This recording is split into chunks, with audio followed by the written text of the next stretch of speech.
नमस्कार। में शामिल होने के लिए आप सभी का धन्यवाद। जैसा कि आप सभी जानते हैं, 22 अप्रैल 2025 को लश्कर तैयबा से संबंधित पाकिस्तानी और पाकिस्तान प्रशिक्षित आतंकवादियों ने भारत में जम्मू और कश्मीर के पहलगाम में भारतीय पर्यटकों पर बर्बरतापूर्ण हमला किया। 25 भारतीयों और एक नेपाली नागरिक को कायरतापूर्ण मौत के घाट उतार दिया गया। मुंबई के 26 नवंबर 2008 के हमलों के बाद यह भारत में हुई किसी आतंकवादी हमले में मारे गए आम नागरिकों की संख्या की दृष्टि से सबसे गंभीर घटना है। पहलगाम का हमला अत्यधिक बर्बरतापूर्ण था, जिसमें वहां मौजूद लोगों को करीब से और उनके परिवारों के सामने सिर पर गोली मारी गई। हत्या के इस तरीके से परिवार के सदस्यों को जानबूझकर आघात पहुंचाया गया। साथ ही उन्हें यह नसीहत भी दी गई कि वे वापस जाकर इस संदेश को पहुंचा दें। यह हमला स्पष्ट रूप से जम्मू और कश्मीर में बहाल हो रही सामान्य स्थिति को बाधित करने के उद्देश्य से किया गया था। चूंकि पर्यटन फिर से अर्थव्यवस्था का मुख्य आधार बन रहा था, इस हमले का मुख्य उद्देश्य इसे प्रतिकूल रूप से प्रभावित करना था। पिछले वर्ष आप सभी जानते हैं 2.25 करोड़ से अधिक पर्यटक कश्मीर आए थे। इस हमले का मुख्य उद्देश्य इसलिए संभवतः यह था कि इस संघ राज्य क्षेत्र में विकास और प्रगति को नुकसान पहुंचाकर इसे पिछड़ा बनाए रखा जाए और पाकिस्तान से लगातार होने वाले सीमा पार आतंकवाद के लिए उपजाऊ जमीन बनाने में सहायता की जाए। हमले का यह तरीका जम्मू और कश्मीर और शेष राष्ट्र दोनों में सांप्रदायिक दंगे भड़काने के उद्देश्य से भी प्रेरित था। इसका श्रेय सरकार और भारत के सभी नागरिकों को दिया जाना चाहिए कि इन प्रयासों को विफल कर दिया गया। एक समूह ने खुद को रेजिस्टेंस फ्रंट TRF कहते हुए इस हमले की जिम्मेदारी ली है। यह समूह संयुक्त राष्ट्र द्वारा प्रतिबंधित पाकिस्तानी आतंकवादी समूह लश्कर तैयबा से जुड़ा हुआ है। यह उल्लेखनीय है कि भारत ने मई और नवंबर 2024 में संयुक्त राष्ट्र की 1267 कमेटी की सैंक्शंस मॉनिटरिंग टीम को अर्धवार्षिक रिपोर्ट प्रस्तुत की थी, जिसमें TRF के बारे में साफ इनपुट दिए गए थे। इससे पाकिस्तान स्थित आतंकवादी समूहों के लिए कवर के रूप में टीआरएफ की भूमिका सामने आई थी। इससे पहले भी दिसंबर 2023 में भारत ने इस टीम को लश्कर-ए-तैयबा और जैश-ए-मोहम्मद के बारे में सूचित किया था, जो टीआरएफ जैसे छोटे आतंकवादी समूहों के माध्यम से अपनी गतिविधियों को संचालित कर रहे हैं। इस संबंध में 25 अप्रैल को यूएन सिक्योरिटी काउंसिल प्रेस वक्तव्य में टीआरएफ के संदर्भ को हटाने के लिए पाकिस्तान के दबाव पर भी ध्यान दिया जाना चाहिए। पहलगाम आतंकवादी हमले की जांच से पाकिस्तान के साथ आतंकवादियों के संपर्क उजागर हुए हैं। रेजिस्टेंस फ्रंट द्वारा किए गए दावे और लश्कर-ए-तैयबा से ज्ञात सोशल मीडिया हैंडल द्वारा इसको रीपोस्ट किया जाना इसकी पुष्टि करता है। चश्मदीद गवाहों और विभिन्न जांच एजेंसियों को उपलब्ध अन्य सूचनाओं के आधार पर हमलावरों की पहचान भी हुई है। हमारी इंटेलिजेंस ने इस टीम के योजनाकारों और उनके समर्थकों की जानकारी जुटाई है। इस हमले की रूपरेखा भारत में सीमा पार आतंकवाद को अंजाम देने के पाकिस्तान के लंबे ट्रैक रिकॉर्ड से भी जुड़ी हुई है, जिसके लिखित और स्पष्ट दस्तावेज उपलब्ध हैं। पाकिस्तान दुनिया भर में आतंकवादियों के लिए एक शरण स्थल के रूप में पहचान बना चुका है। यहाँ अंतर्राष्ट्रीय स्तर पर प्रतिबंधित आतंकवादी सजा पाने से बचे रहते हैं। इसके अलावा पाकिस्तान ने इस मुद्दे पर विश्व और फाइनेंशियल एक्शन टास्क फोर्स जैसे अंतर्राष्ट्रीय मंचों को जानबूझकर गुमराह करने के लिए भी जाना जाता है। साजिद मीर का मामला, जिसमें इस आतंकवादी को पाकिस्तान ने मृत घोषित कर दिया था और फिर अंतर्राष्ट्रीय दबाव के परिणाम स्वरूप वो जीवित पाया गया, इसका सबसे स्पष्ट उदाहरण है। ये स्वाभाविक है कि पहलगाम में हुए इस हमले से जम्मू और कश्मीर के साथ साथ भारत के अन्य भागों में भी आक्रोश देखा गया। हमलों के बाद भारत सरकार ने स्वाभाविक रूप से पाकिस्तान के साथ संबंधों को लेकर कुछ कदम उठाए। आप सभी उन निर्णयों से अवगत हैं जिसकी घोषणा 23 अप्रैल को की गई थी। तथापि यह आवश्यक समझा गया कि 22 अप्रैल के हमले के अपराधियों और उनके योजनाकारों को न्याय के कटघरे में लाया जाए। हमलों के एक पखवाड़े के बाद भी पाकिस्तान द्वारा अपने क्षेत्र या अपने नियंत्रण वाले क्षेत्रों में आतंकवादियों की इंफ्रास्ट्रक्चर के विरुद्ध कार्यवाही करने के लिए कोई स्पष्ट कदम नहीं उठाया गया है। उल्टे वो इनकार करने और आरोप लगाने में ही लिप्त रहा है। पाकिस्तान आधारित आतंकवादी मॉड्यूल्स पर हमारी खुफिया निगरानी ने संकेत दिया है कि भारत के विरुद्ध आगे भी हमले हो सकते हैं। अतः इनको रोकना और इनसे निपटना दोनों को बेहद आवश्यक समझा गया। आज सुबह, जैसा कि आपको ज्ञात होगा, भारत ने इस तरह के सीमा पार हमलों का जवाब देने और उन्हें रोकने तथा उनका प्रतिरोध करने के अपने अधिकार का प्रयोग किया है। ये कार्यवाही नपीतुली, नॉन एस्केलेटरी, आनुपातिक और जिम्मेदारीपूर्ण है।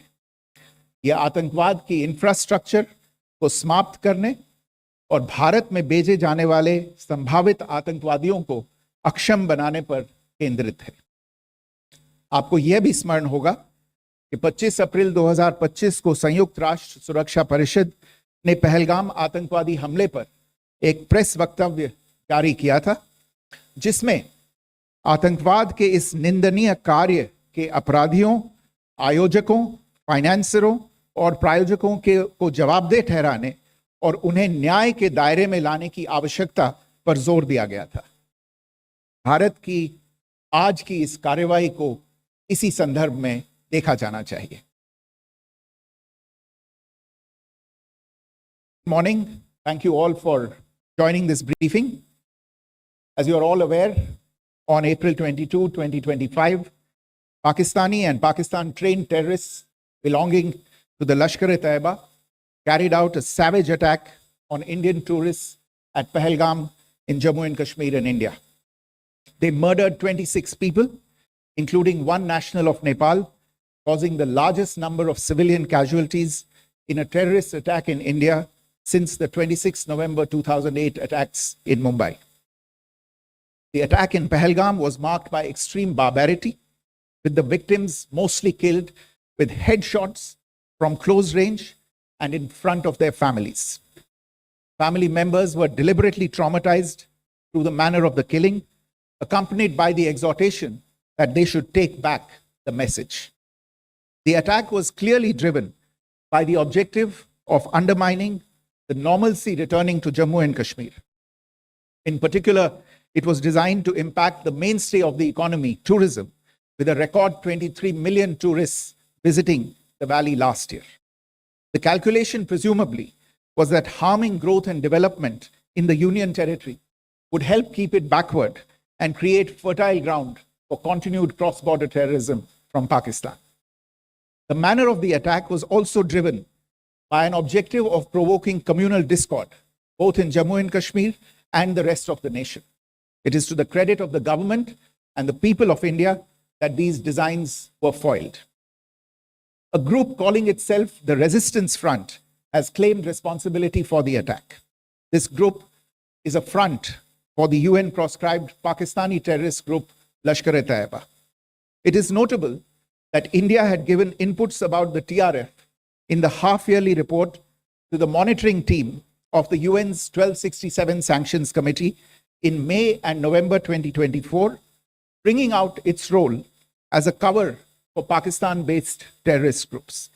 Earlier too, in December 2023, India had informed the monitoring team about Lashkar and Jaish-e-Mohammed operating through small terror groups such as the TRF. Pakistan's pressure to remove references to TRF in the April 25 UN Security Council press statement is notable in this regard.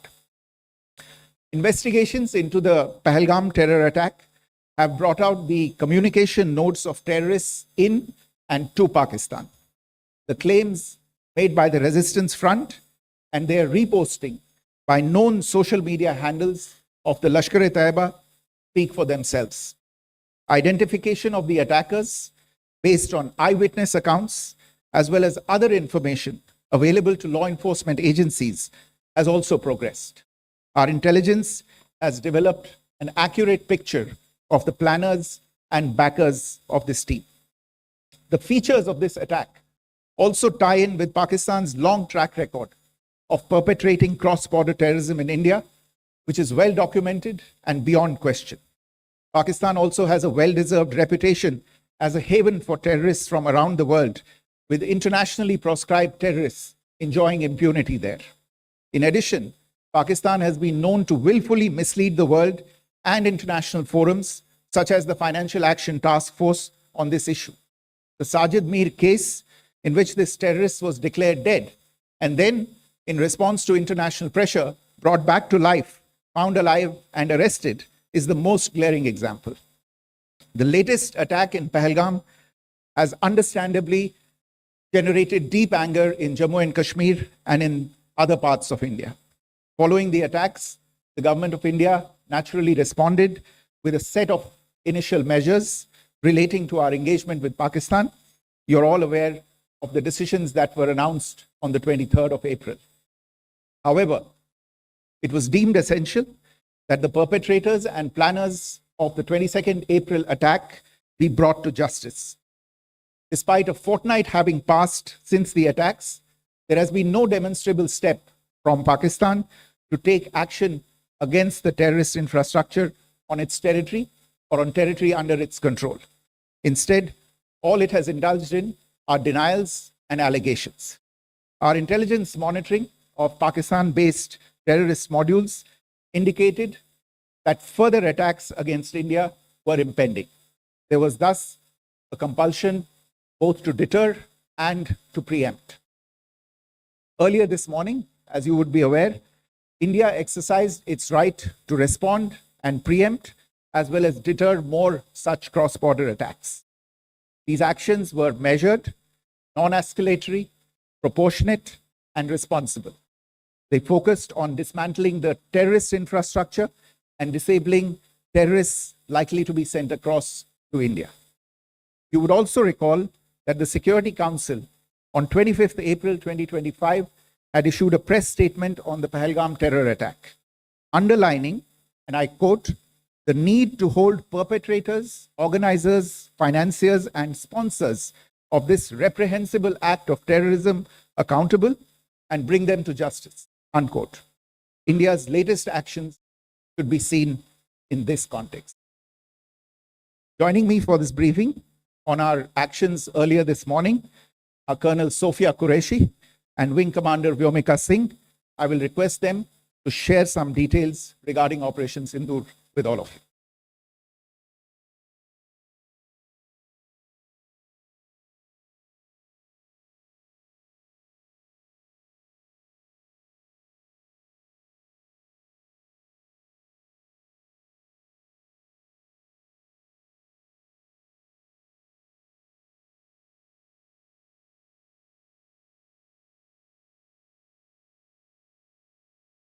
बात देवियों और सज्जनों, मैं colonel Sophia Qureshi और मेरे साथ wing commander Vyomika Singh आज आपको 6 से 7 मई 2025 की रात 1:05 से 1:30 बजे के बीच भारतीय सशस्त्र बलों द्वारा अंजाम दिए गए ऑपरेशन सिंदूर के बारे में जानकारी देंगे।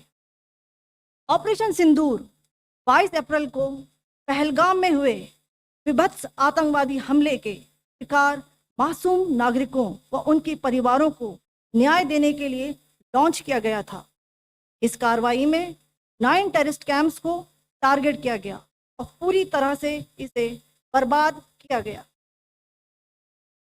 पाकिस्तान में पिछले 3 दशकों से टेरर इंफ्रास्ट्रक्चर का निर्माण हो रहा है। इसमें recruitment, indoctrination centres, training areas व लॉन्च पैड शामिल थे, जो पाकिस्तान और पाक अधिकृत जम्मू कश्मीर POJK दोनों में फैले हैं।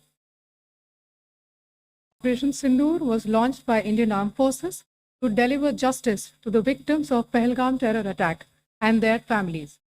9 terrorist camps were targeted and successfully destroyed. Over the last 3 decades, Pakistan has systematically built terror infrastructure. It is a complex web of recruitment and indoctrination centers, training areas for initial and refresher courses, and launch pads for handlers.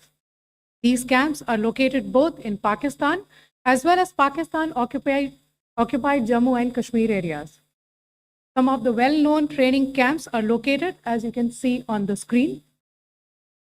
They are distributed from Sawai Nala in the north, counting to approximately 21, ending at Bhagalpur to the south.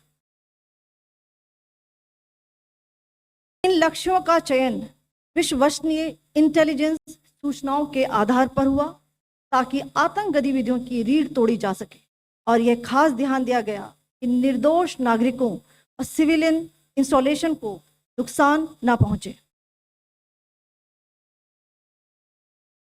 Selection of these targets for Operation Sindoor was based on credible intelligence inputs and role of these facilities in perpetrating the terror activities.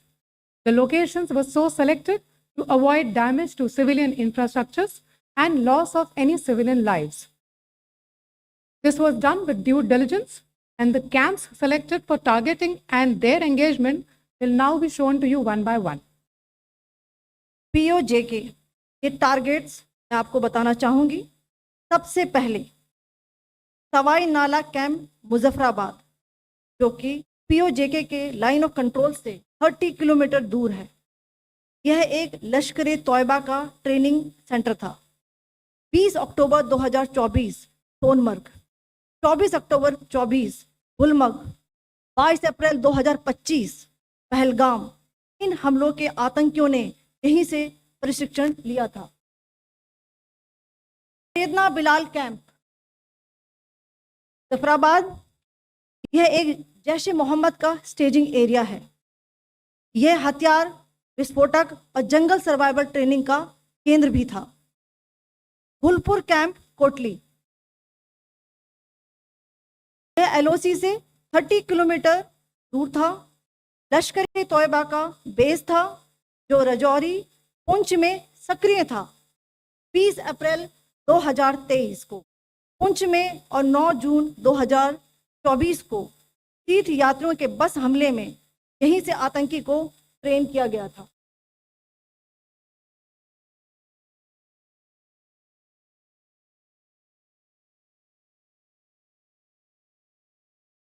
Barnala camp Bhimber ये LOC से 9 kilometre दूर है।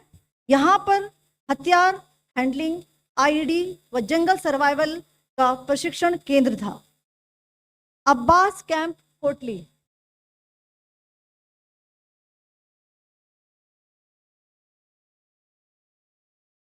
यह LOC से 13 kilometre दूर है। लश्कर तौयबा का फिदाइन यहाँ तैयार होता था। इसकी कैपेसिटी 15 टेररिस्ट को ट्रेन करने की थी।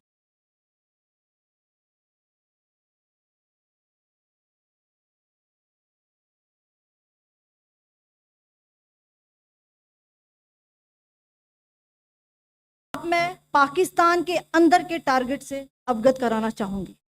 पहला, सर्जल कैंप सियालकोट।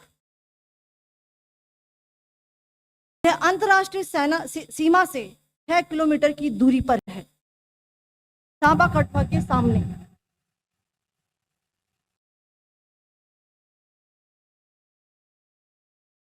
मार्च 2025 में जम्मू एंड कश्मीर पुलिस के 4 जवानों को जो हत्या की गई थी, उन आतंकवादियों को इसी जगह पर ट्रेन किया गया था। दूसरा, महमूना जाया कैंप सियालकोट। 18 से 12 किलोमीटर आईबी से दूर था। हिजबुल मुजाहिदीन का बहुत बड़ा कैंप था। ये कठुआ जम्मू क्षेत्र में आतंक फैलाने का नियंत्रण केंद्र था। पठानकोट एयरफोर्स बेस पर किया गया हमला भी इसी कैंप से प्लान और डायरेक्ट किया गया था। मरकज ताइबा मुरीद के आईबी से 18 से 25 किलोमीटर दूरी पर है। 2008 के मुंबई हमले के आतंकी भी यहीं से प्रशिक्षित हुए थे।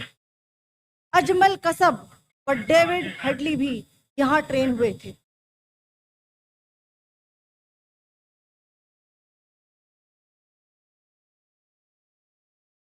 ये दूसरा आया।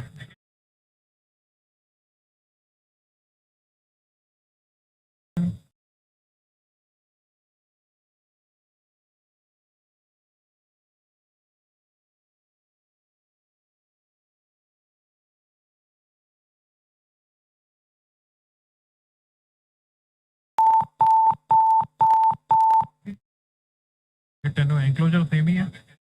Just hit the target.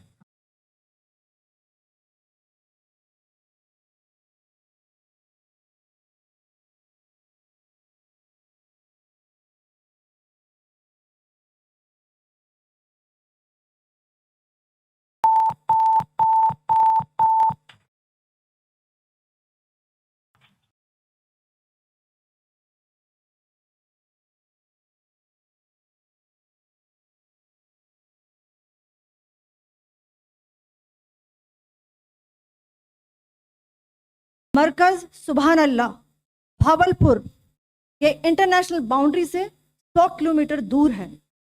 Jaish ए मोहम्मद का मुख्यालय था। यहाँ पर रिक्रूटमेंट, ट्रेनिंग व इंडोक्ट्रिनेशन का केंद्र भी था। शीर्ष आतंकी अक्सर यहाँ आते थे। मैं आप सबको बताना चाहती हूँ कि किसी भी सैन्य ठिकाने का निशाना नहीं बनाया गया और अभी तक किसी तरह की नागरिक क्षति की रिपोर्ट नहीं है। धन्यवाद। जय Hind. Strike on the terror camps were undertaken through precision capability, as shown to you. A niche technology weapons with careful selection of warheads was ensured so that there will be no collateral damage. The point of impact in each of the target was a specific building or a group of buildings. All the targets were neutralized with clinical efficiency, and the results reiterate the professionalism of the Indian Armed Forces in the planning and execution of their operations. No military establishments were targeted. India has demonstrated considerable restraint in its response. However, it must be said that the Indian Armed Forces are fully prepared to respond to Pakistani misadventures, if any, that will escalate the situation. Jai Hind, and thank you very much. Ladies and gentlemen, friends in the media, I ask your indulgence today in view of the fact that this is still an evolving situation. We will therefore not be able to take questions and answers today, but we will come back for more updates and more briefings shortly. Thank you all very much for joining us this morning. Thank you.